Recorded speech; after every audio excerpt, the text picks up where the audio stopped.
बड़ी संख्या थी। उनके बीच में जब मैंने बात रखी तो उनको इस बात के लिए बहुत अच्छा लगा।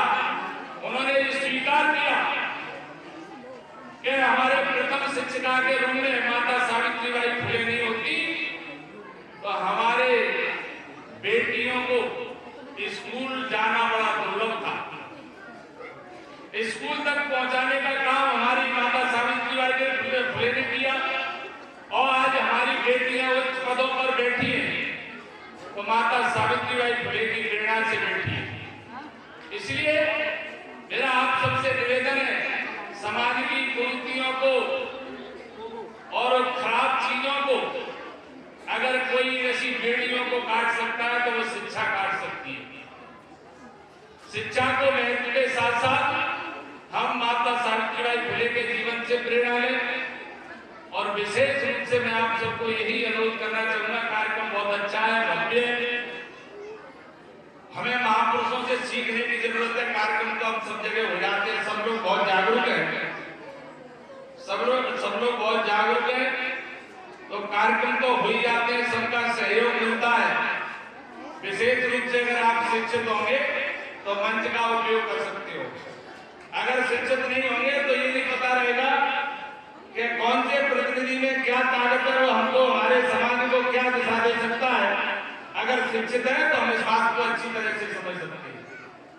तो इसलिए माता सावित्रीबाई फुले के लिए, महात्मा ज्योतिराव फुले के लिए हम लोग कुछ नहीं दे सकते, हम तो उनके बालक हैं। बस ये है कि उनके विचारों को आगे बढ़ाते हुए समाज को एक ठीक दिशा देने का प्रयास हम सब लोगों को करना चाहिए। और ऐसे अवसरों पर मैं फिर कहूंगा, बौद्ध क्षेत्र की इतनी संख्या थोड़ी सी होना चाहिए। कार्यक्रम तो आयोजक हो सकती है टीम, अकेले हमेशा वो समाज को हर कोई पूछता है, वो समाज को हर जगह सम्मान मिलता है जो समाज एक आवाज पर एकत्रित होकर ऐसे महापुरुषों को याद करने के लिए हर घर से जब निकलता है तो समाज का भी नेतृत्व करने में किसी को भी हिचकिचाहट नहीं होती और समाज से कई नेतृत्व निकलते हैं।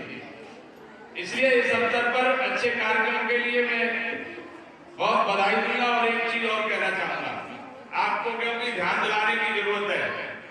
हमारे देश के प्रधानमंत्री आदरणीय नरेंद्र मोदी जी ने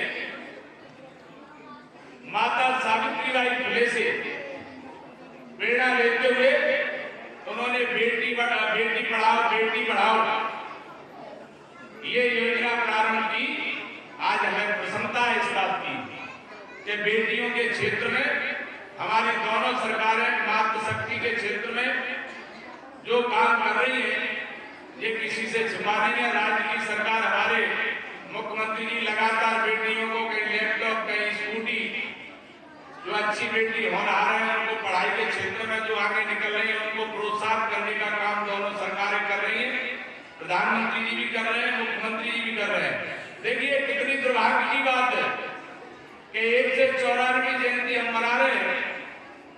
2020 में जब मैं मंत्री था 21 में तो जब लोगों से चर्चा होती थी, मैंने महात्मा ज्योतिराव फुले, माता सावित्रीबाई फुले का कितना योगदान रहा है समाज के लिए शिक्षा के क्षेत्र में, और इनका कहीं पाठ्यक्रम में कोई जिक्र नहीं है, तो तत्कालीन मुख्यमंत्री जी का कार्यक्रम दमोह की धरती पे कराया था। मैंने मुख्यमंत्री जी से ये निवेदन किया था कि महात्मा ज्योतिबा फुले, माता सावित्रीबाई फुले की विचारधारा के लोग अनंत हैं और इतनी बड़ी संख्या है कि आप कल्पना भी नहीं कर सकते।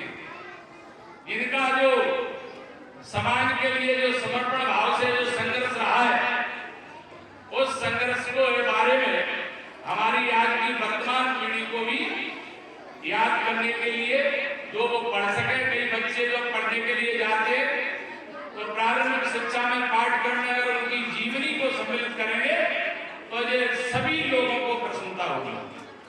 मध्य प्रदेश की सरकार ने महात्मा ज्योतिराव फुले, माता सावित्रीबाई फुले की जीवनी को पाठ्यक्रम में सम्मिलित कर ये उदाहरण दिया है कि ये सरकार महात्मा ज्योतिराव फुले, माता सावित्रीबाई फुले को अच्छी तरह से मानती है। और एक बात और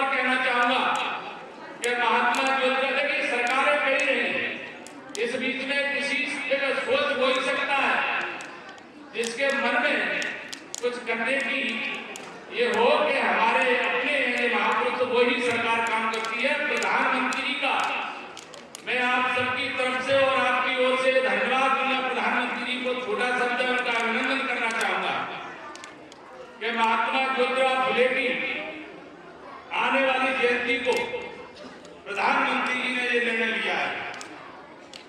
प्रधानमंत्री जी ने ये निर्णय लिया है कि महात्मा ज्योतिराव फुले का इस समाज के लिए बहुत बड़ा योगदान रहा है।